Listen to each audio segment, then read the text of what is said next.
எனக்கு பிரச்சனையே இல்லை, நிம்மதியா போகுது அப்படின்னு பெருமூச்சு விடுறாங்க அப்படின்னா இந்த மாதம் கொஞ்சம் கவனமா இருந்துக்கிறது நல்லது. பணம் வரும், ஆனா பிரச்சனையோட தான் வரும். அப்படி இருக்கும். அவங்க சில அட்வைஸ் கொடுப்பாங்க, இவங்க அதை காது கொடுத்து கேட்க மாட்டாங்க. அதெல்லாம் கிடையாது, முடியாது, நாளா கேட்க முடியாது, எனக்கும் அறிவு இருக்கு, நாளா அப்படிலாம் இருக்கக்கூடாது. நல்ல ஒரு டெவலப்மெண்ட்டா இருக்கும். ஏதாவது சின்ன சின்ன அச்சீவ்மெண்ட் பண்ணணும்னு நினைக்கிறாங்கன்னா அதெல்லாம் அவங்களால பண்ண முடியும். இந்த சூழல் தான் அவங்களுக்கு உருவாகும் இந்த ஆவணி மாதம்.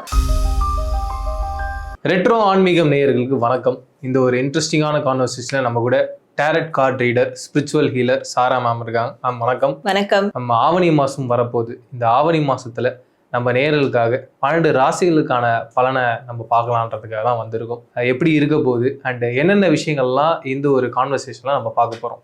எப்பயும் போல நம்ம ஸ்பெசிஃபிக்காக சில விஷயங்கள் பார்க்க போகிறோம்.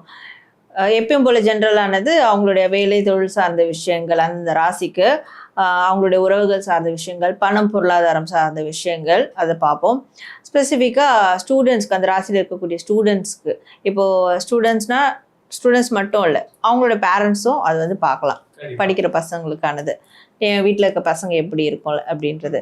அண்ட் முதியோர்களுக்கு 50+ மேலே ஏஜ் கேட்டகரியில் இருக்கவங்களுக்கு அவங்களுக்கு ஸ்பெசிஃபிக்கான ஒரு ப்ரெடிக்ஷன். அவங்க ஹெல்த் எல்லாம் எப்படி இருக்கும், ஜென்ரலாக ஸ்பெசிஃபிக்காக அவங்களுக்கு ஓவராலாக எப்படி இருக்கும் அப்படின்ற மாதிரி. அண்ட் அது மட்டும் இல்லாமல் ஜென்ரலாக இந்த ராசியில் இருக்கக்கூடியவங்க இந்த ஆவணி மாதம் இந்த கடவுளை வழிபட்டா நல்லா இருக்கும், அது எந்த கடவுள் அப்படின்றதையும் நம்ம ஓவராலாக பார்த்துடலாம். துலாம் ராசிக்கு இந்த ஆவணி மாச பலன் எப்படி இருக்க போகுது? மிக முக்கியமா அவங்களுடைய தொழில் வேலை எப்படி இருக்க போகுது? துலாம் ராசி உங்களுடைய வேலை தொழில் சார்ந்த இடங்கள்ல எப்படி இருக்கும் அவங்களுக்கு இந்த ஆவணி மாதம் அப்படின்ற போது, அதாவது 2 கேட்டகரியா பிரிச்சுக்கலாம். இப்போ வேலை நல்லா போயிட்டு இருக்கு, பிஸ்னஸ் நல்லா போயிட்டு இருக்கு, எந்த பிரச்சனையும் இல்லை அப்படின்னு இருக்கவங்க இந்த மாதம் பொறுமையா இருக்கணும். இந்த மாதம் கவனமா இருக்கணும். ஏன்னா ஏமாத்துக்காரர்கள் உள்ள வரக்கூடிய மாதம், கூடவே இருந்து ஏமாத்துவாங்க. ஸோ துரோகிகள் இருக்கக்கூடிய டைம் இது. அதனால எனக்கு பிரச்சனையே இல்லை, நிம்மதியா போகுது அப்படின்னு பெருமூச்சு விடுறாங்க அப்படின்னா இந்த மாதம் கொஞ்சம் கவனமா இருந்துக்கிறது நல்லது. ஐயோ இப்பதானே பெருமூச்சு விட்டு அதுக்குள்ள இப்படி சொல்லிட்டாங்க அப்படிலாம் இல்லை, கவனமா இருந்துக்கிறது நல்லது. யாரையும் கண்மூடித்தனமா நம்பாம இருக்கணும், கவனமா இருக்கணும். இவங்க ஆல்ரெடி இப்ப என்ன பிரச்சனை சந்திச்சாங்கன்றத இன்னொருத்தங்கிட்ட சொல்லாம இருந்தது நல்லது. ஏன்னா அவன் என்ன பண்ணுவானா, உன்னை இப்படி அட்டாக் பண்ணலாம், உன்னை இப்படி ஏமாத்தலாமா போ அப்படின்றது. இது இந்த மாதிரியான விஷயங்களை கவனமா இருக்கும். இப்ப இன்னொரு கேட்டகரி என்னன்னா, ஆல்ரெடி பட்டு நொந்து அப்படிதாங்க இருக்கிறேன் நானு, என்னுடைய விஷயத்த எனக்கு வர வேண்டிய வாய்ப்பு இன்னத்தை புடுங்கிட்டு போயிட்டான், கூட இருந்தவனே பிசினஸ்ல கூட இருந்து கவுத்துட்டு போயிட்டான் அப்படிலாம் ஆல்ரெடி இருக்கிறாங்கன்னா அவங்க பழைய விஷயங்களை நினைக்காம அடுத்து என்ன பண்ணலாம், இதுவும் கடந்து போகும்னு அடுத்து என்ன பண்ணலாம்னு ஒரு மூவ் கொடுக்கக்கூடிய ஒரு காலகட்டமா இந்த ஆவணி மாதம் இருக்கும். அப்படி ஆல்ரெடி பிரச்சனைக்குள்ளானவங்களுக்கு. ஓகே. அண்ட் இவங்களுடைய ரிலேஷன்ஷிப் எப்படி மேடம் இருக்கும்? ஸோ துலாம் ராசியில் இருக்கக்கூடியவங்களுக்கு ரிலேஷன்ஷிப் சார்ந்த விஷயங்கள் எப்படி இருக்கும் அப்படின்றத பார்க்கும்போது, ரிலேஷன்ஷிப்பில் ஒரு முக்கிய முடிவுகள் எடுப்பாங்க. போல்டாக ஒரு முக்கிய முடிவுகள் கண்டிப்பாக இந்த மாதம் எடுப்பாங்க அப்படின்னு சொல்லலாம். அண்ட் அவங்களுடைய ரிலேஷன்ஷிப் சார்ந்த விஷயத்தில் ஒரு ஆண் நபர், அதாவது ஆண் நபர்னா ஒரு 50+ ஏஜ் உள்ளவங்க, அப்பா ஸ்தானத்தில் இருக்கக்கூடியவங்கள, அப்பா 2 சைடில் இருக்கக்கூடிய யாரோ ஒருத்தருடைய அப்பா, அவங்க ஒரு போல்டான டிசிஷன் எடுப்பாங்க. இந்த ரிலேஷன்ஷிப் சார்ந்து ஒரு முடிவு எடுப்பாங்க. மேபி அது அவங்களுக்கு ஃபேவராகவும் இருக்கலாம், இல்லை என்னடா இவங்க இதுக்குள்ளே இன்வால்வ் ஆவாங்கன்னு நான் நினச்சி கூட பார்க்கலையே அப்படி இருக்கலாம். ஸோ இப்படியான ஒரு முக்கிய நகர்வுகள், முக்கிய முடிவுகள், இதெல்லாம் இந்த மாதம் அவங்களுக்கு அவங்களோட ரிலேஷன்ஷிப்பில் நடக்கும். அந்த முடிவு சாதகமாக இருக்குங்களா மேம்? மோஸ்ட் ஆஃப் ஆல் சாதகமாக தான் இருக்கும். சூப்பர். அண்ட் இந்த ராசிக்காரங்க துலாமுக்கு பண வரவு எப்படி இருக்க போகுது?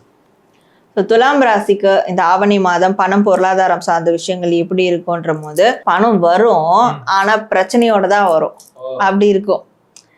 ஸோ ஒரு இடத்துல இருந்து பணம் வாங்குறது அவ்வளோ ஈஸியா, இப்ப சேலரி வாங்குறது கூட அவ்வளோ ஈஸியா உனக்கு, அப்படிதான் இருக்கும். இந்த மாசம் சேலரி அடுத்த மாசம் போடுறது இல்ல இந்த மாசம் சேலரி இந்த மாசமே அவங்களுக்கு கிடைச்சிடும். ஆனா ஒரு பிரச்சனையை ஃபேஸ் பண்ணி வரும், கொஞ்சம் புஷ் பண்ணி வரும், கொஞ்சம் புஷ் பண்ணி அதுக்கப்புறம் வரும். ஏன்னா அவங்க தரணும்னு நினைச்சாலும் அவங்களுக்கு ஏதாவது ஒரு பிரச்சனை வரும். இப்ப இவங்களுக்கு அப்படி இருக்கு சூழல். இவங்க எதிர்பார்த்த இடத்துல இருந்து பணம் வாங்குறதுக்கோ இவங்களுடைய பணத்தை இன்வெஸ்ட்மெண்ட்டா மாத்துறதுக்கோ அது கிடைக்கும். ஆனா ஒரு பிரச்சனையை சந்திச்சு அதுக்கப்புறம் கிடைக்கும். இவங்க வில்லிங்கா இருக்கணும், துவண்டிடக்கூடாது. அதுதான். அந்த துலாம்ல எஜுகேஷன் எப்படி இருக்க போகுது? ஸோ துலாம் ராசியில் இருக்கக்கூடிய ஸ்டூடெண்ட்ஸ்க்கு இந்த மாதம் ஆவணி மாதம் எப்படி இருக்கும் அப்படின்றது பார்க்கும்போது ஸ்டூடெண்ட்ஸ் ரொம்ப பொறுமையாக நிதானமாக வந்து போகணும். இந்த பொறுமை நிதானம் எங்கே காட்டணும்னா இவங்களுடைய பேரண்ட்ஸ் கிட்டேயும் இவங்களுடைய குரு ஸ்தானத்தில் இருக்கவங்க டீச்சர்ஸ் கிட்ட ப்ரொஃபஸர் கிட்ட what ever it is whoever it is. ஏன்னா அவங்க சில அட்வைஸ் கொடுப்பாங்க, இவங்க அதை காது கொடுத்து கேட்க மாட்டாங்க. அதுதான் அதெல்லாம் கிடையாது, முடியாது, நான்லாம் கேட்க முடியாது, எனக்கும் அறிவு இருக்குனால அப்படிலாம் இருக்கக்கூடாது. கொஞ்சம் அட்வைஸை வந்து கேட்கணும். அதில் வந்து கொஞ்சம் பொறுமை நிதானம் இருக்கணும். ஏன்னா இவங்க கேட்டாங்கன்னா அப்போதான் புரியும், இது நம்ம லிஸ்ட்லேயே இல்லையே, இவங்க சில வேற விஷயத்த சொல்றாங்களே, செம்மையா இருக்குது அப்படின்னு புரியும். கேட்டாதான் புரியும். அதனால கொஞ்சம் பொறுமையா நிதானமா கொண்டு போனா நல்லது. நம்மளே எல்லாம் முடிவு எடுக்காம ஒரு 2-3 சஜஷன் கேட்டா அதுல நமக்கு ஒரு வியூ ஒண்ணு கிடைக்கும். அதுல பொறுமையா இருக்கணும். Super ma'am. அண்ட் இந்த துலாம் ராசிக்கு முதியவர்களுடைய வாழ்க்கை எப்படி இருக்க போகுது? ஸோ துலாம் ராசியில் இருக்கக்கூடிய முதியவர்கள் சீனியர் சிட்டிசன்ஸ் அவங்களுக்கு இந்த மந்த் எப்படி இருக்கும்னா நல்ல ஒரு டெவலப்மெண்ட்டாக இருக்கும். ஏதாவது சின்ன சின்ன அச்சீவ்மெண்ட் பண்ணணும்னு நினைக்கிறாங்கன்னா அதெல்லாம் அவங்களால பண்ண முடியும். பணம் பொருளாதாரம் சார்ந்து அவங்களுக்கு கொஞ்சம் நல்லா இருக்கும். அண்ட் செய்யும் தொழிலே தெய்வம் அப்படின்ற மாதிரியான விஷயங்கள்லாம் இருக்கும். அவங்க இந்த வயசுலையும் அவங்க சம்பாதிச்சு சாப்பிட்றாங்க, நல்லா இருக்கிறாங்க. இந்த சூழல் தான் அவங்களுக்கு உருவாகும் இந்த ஆவணி மாதம். ஸோ அதில் அவங்க பெஸ்ட்டாக இருப்பாங்க. சூப்பர். அண்ட் துலாம் ராசி எப்பேற்பட்ட கடவுள் வழிபாடு பண்ணலாம்?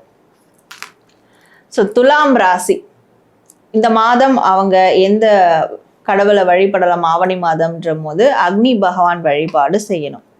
அக்னி பகவானை வழிபடணும். எப்படி மேம்? அக்னி பகவான் உடனே அக்னி பகவான் கோயில். இப்ப என்னன்னா பகவான் வழிபாடுனா உடனே கோயில் கிளம்புறது கிடையாது.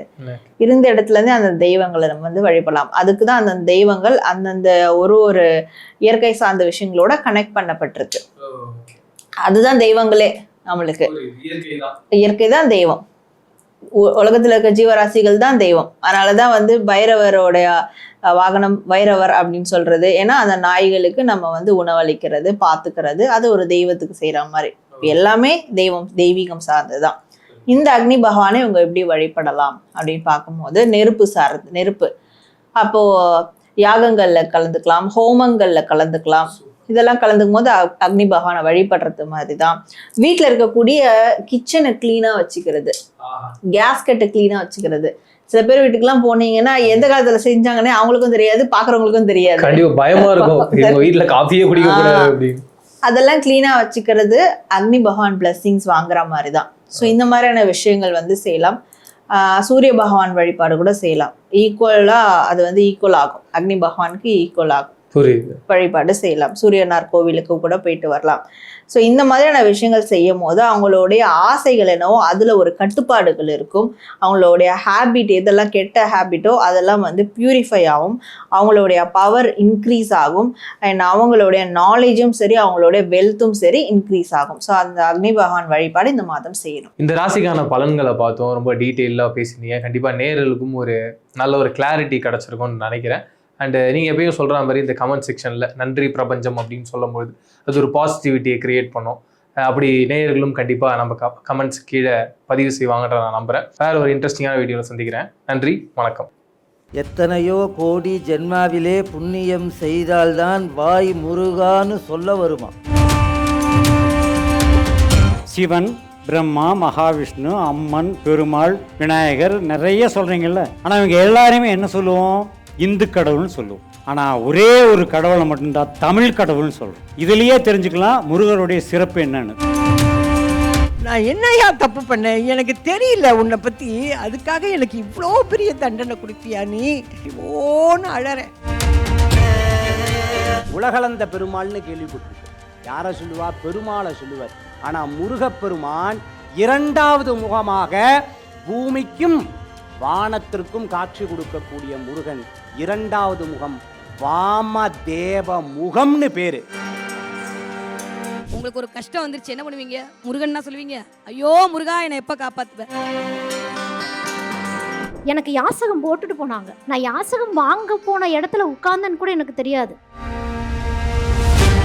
அதாவது சொல்லுவாங்க, செவ்வாய் வெறுவாய் அல்ல, முருகனை நினைத்தால். முருகா என்ற ஒத்த சொல்லுக்கு, அந்த ஒத்த மந்திரத்திற்கு அங்க வருவாய் மட்டுமே இருக்கும். வரம்பில் அளவில்லாத அருளை தருபவன் முருகன். அப்ப எதிரியான அந்த சூரபதுமனையே தன்னோடு வைத்துக் கொள்ளும் முருகப்பெருமான் நமக்கு எதை தர மாட்டான்?